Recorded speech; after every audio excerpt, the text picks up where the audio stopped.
Setiap kita, saudaraku, memiliki anugerah dan lawatan Tuhan. Pasti, saudaraku.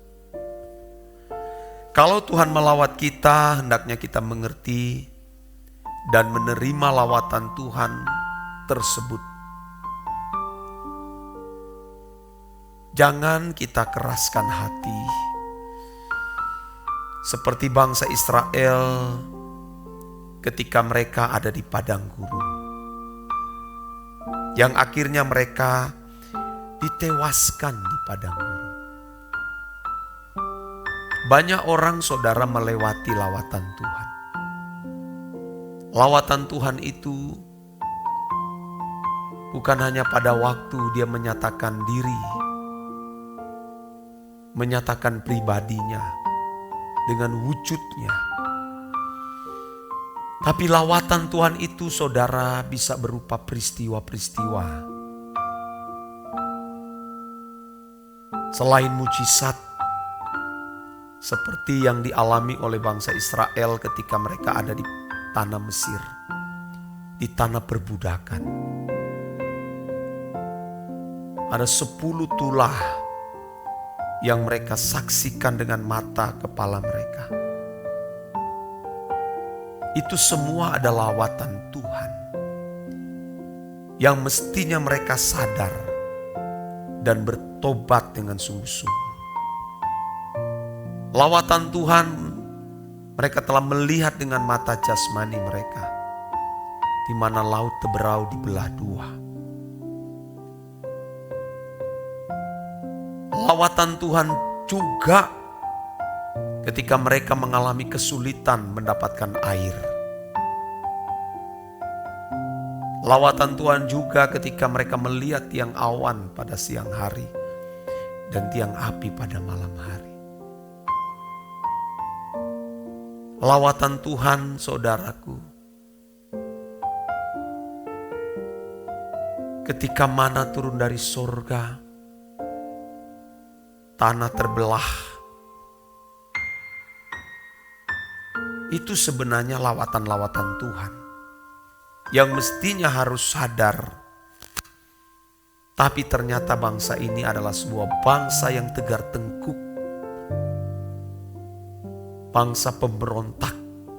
Bahkan kepada pemimpin pun mereka berontak.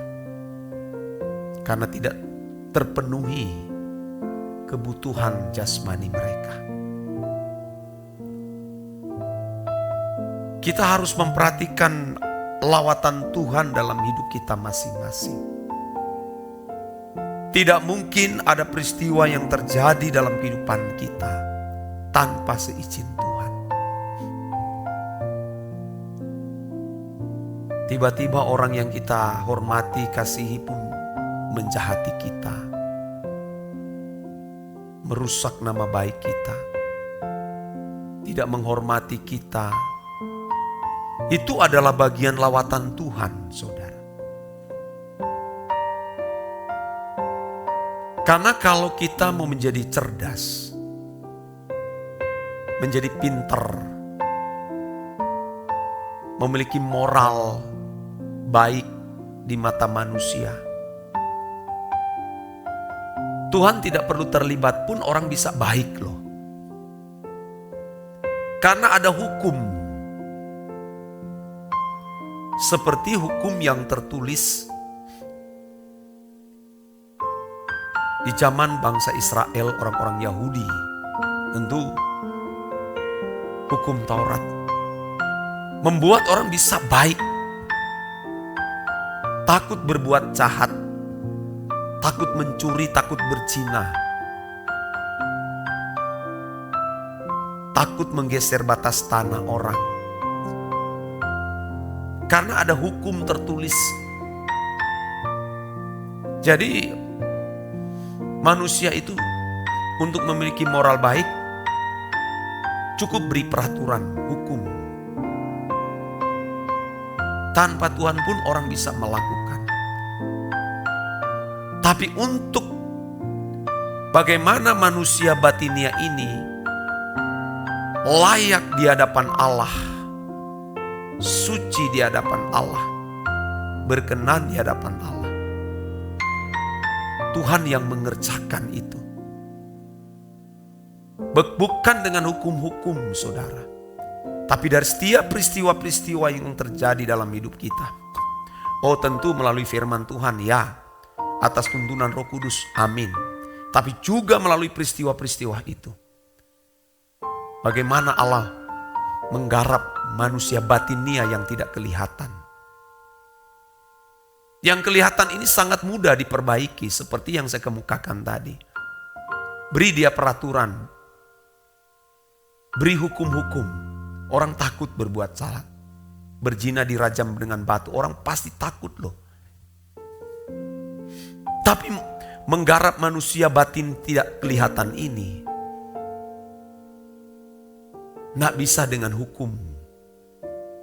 Paham saudaraku? Ini yang harus kita perkarakan, saudara.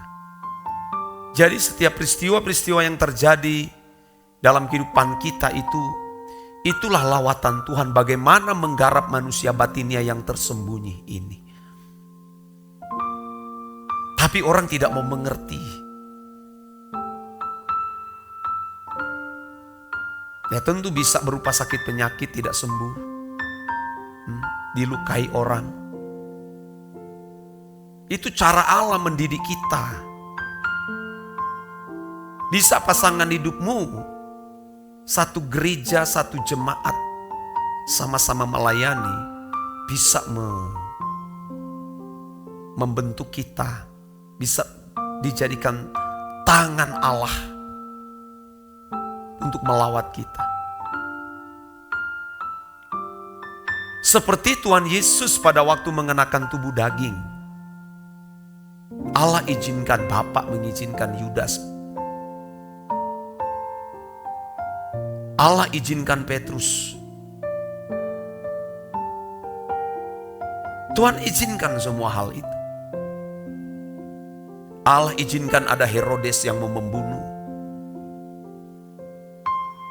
Allah izinkan orang-orang Yahudi yang melempari dengan batu, menghina.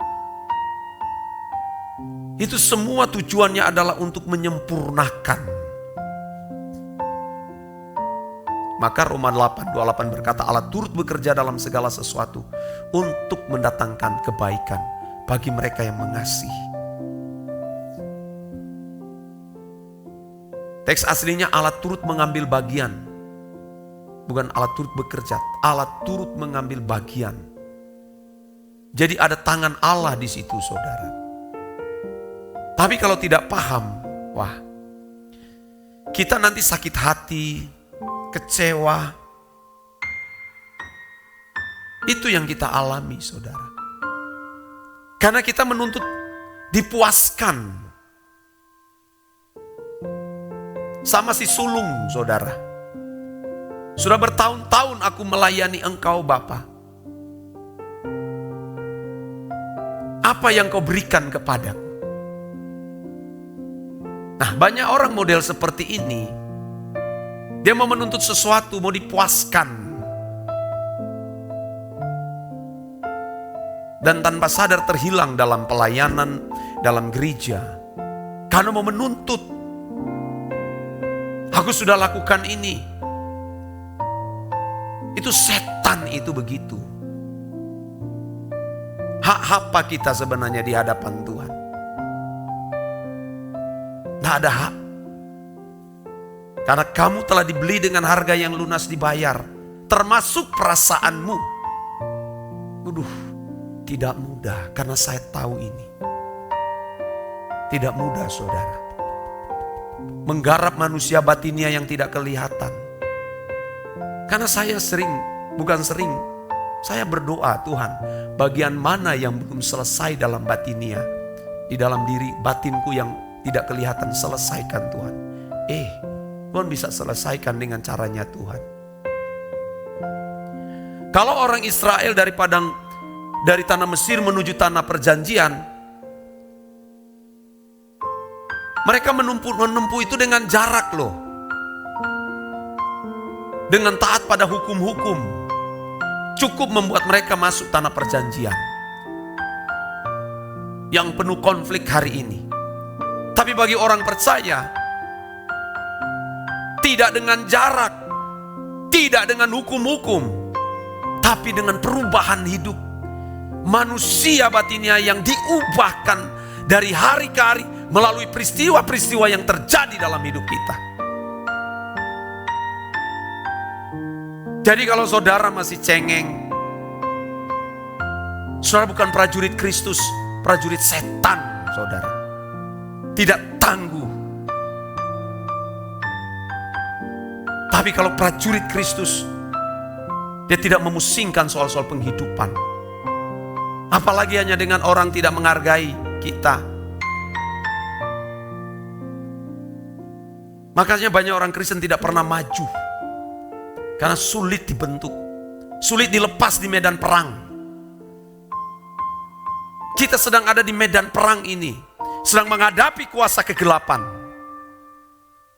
Jadi kalau saudaranya mau cari panggung, ingin dihargai, ya jangan ada di doa pagi ini pun saya tidak masalah. Tidak melayani bersama saya pun gua nak menyesal. Karena proyek yang kukerjakan di hadapan Allah ini, proyeknya dia, bukan proyek Maramis. Ngerti enggak saudara? Saya sudah begini dalam pelayanan saya dari muda. Tidak ada kepentingan apapun. Demi Tuhan saudara. Apapun, nyawa pun saya taruh. Kalau saudara mencari pengkhotbah yang menyenangkan telinga, silakan cari. Kalau ini orang-orang yang hanya dipersiapkan untuk pulang ke sorga. Karena kita menghadapi kuasa kegelapan. Jangan cengeng saudara, mengikut Tuhan. Jadi prajurit yang kokoh. Tidak boleh memusingkan soal-soal penghidupan. Supaya kamu layak berkenan di hadapan komandan. Berubah sungguh-sungguh saudara. Jangan seperti bangsa Israel sebagai contoh. 1 Korintus pasal 10. Israel sebagai contoh. Mereka ditewaskan di padang gurun. Karena pemberontak. Pemimpin pun diserang. Coba bayangkan itu saudara. Berubah sungguh-sungguh saudara. Jangan tidak mau berubah. Hidup kita singkat. Carilah pemimpin-pemimpin yang takut akan Tuhan. Kalaupun saudara merasa di doa pagi ini terlalu keras saya khotbah, cari pendeta yang lain. Jangan lagi di doa pagi ini. Demi Tuhan. Demikian saudara, pesan Tuhan ini. Amin.